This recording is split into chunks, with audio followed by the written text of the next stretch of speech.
Hi friends, good morning. ഇന്ന് കുഞ്ഞുവിന് സ്കൂളിലൊരു ദിവസമാണ് കേട്ടോ. ഞാനിതാ എണീറ്റ് വരുമ്പോഴേക്കും ഏട്ടൻ കട്ടനൊക്കെ റെഡിയാക്കി വെച്ചിട്ടുണ്ട്. എന്നാൽ പിന്നെ കട്ടൻ കുടിച്ചിട്ട് തുടങ്ങാമെന്ന് വിചാരിച്ചിട്ടോ. ഇന്ന് നൂലപ്പം ചെറുപയർ കറി ഉണ്ടാക്കാമെന്നാണ് വിചാരിച്ചത്. ഇതാ ചെറുപയർ വേവിക്കാൻ വെച്ചിട്ടുണ്ട് കേട്ടോ. ഏട്ടതാ അടുക്കളയിൽ വന്നിരുന്ന് എന്തൊക്കെയോ സംസാരിക്കുകയാണ്. അപ്പം അതിനിടയിൽ കൂടെ എൻ്റെ ജോലിയും നടക്കുകയാണ് കേട്ടോ. ഏട്ടന് ഭക്ഷണം കൊണ്ടുപോകേണ്ടതുകൊണ്ട് രാവിലെ തന്നെ പച്ചക്കറിയും തോരനും ഒക്കെ റെഡിയാവും കേട്ടോ. ഞാനിതാ പച്ചക്കറിക്കുള്ളത് വേവിക്കാൻ വെച്ചിട്ട് തോരനൊക്കെ മുറിച്ച് വെച്ച് വേവിക്കാൻ വെക്കുകയാണ്. അതിനിടയിൽ കണ്ണമ്മോൻ്റെ കരച്ചിൽ കേൾക്കുന്നുണ്ട് കേട്ടോ. ചിലപ്പം പോയി നോക്കാനൊന്നും നേരം കിട്ടാറില്ല, അപ്പം ഞാൻ ഏട്ടനെ വിടും കേട്ടോ. പക്ഷേ ഏട്ടനെടുത്ത് വന്നാലൊന്നും ആടെ കരച്ചിൽ നിൽക്കൂല കേട്ടോ. അങ്ങനെ ഒരു വിധത്തിൽ അവനെ നിർത്തി ഞാൻ വേഗം അടിച്ചു വരാൻ പോയിട്ടുണ്ട്. ഏട്ടൻ പോയാൽ പിന്നെ കണ്ണമ്മോനും വെച്ച് ഇതൊക്കെ ചെയ്യാൻ തന്നെ ഭയങ്കര ബുദ്ധിമുട്ടാണ് കേട്ടോ.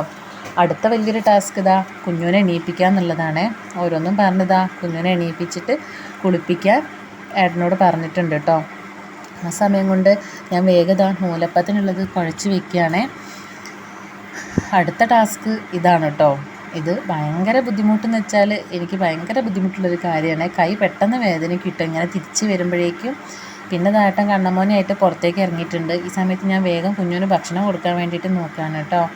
അങ്ങനെ ഇന്ന് ഏട്ടൻ ലീവായതുകൊണ്ട് കുഞ്ഞിനെ റെഡിയാക്കുകയാണ്. സാധാരണ ഏട്ടൻ കുഞ്ഞ് പോകുമ്പോഴേക്കും പോകാറുണ്ട്. ഇന്നിപ്പോൾ ഞങ്ങളുടെ കുടുംബത്തിലൊരു മരണം ഉള്ളതുകൊണ്ട് ഏട്ടൻ ലീവാക്കിയതാണ് കേട്ടോ.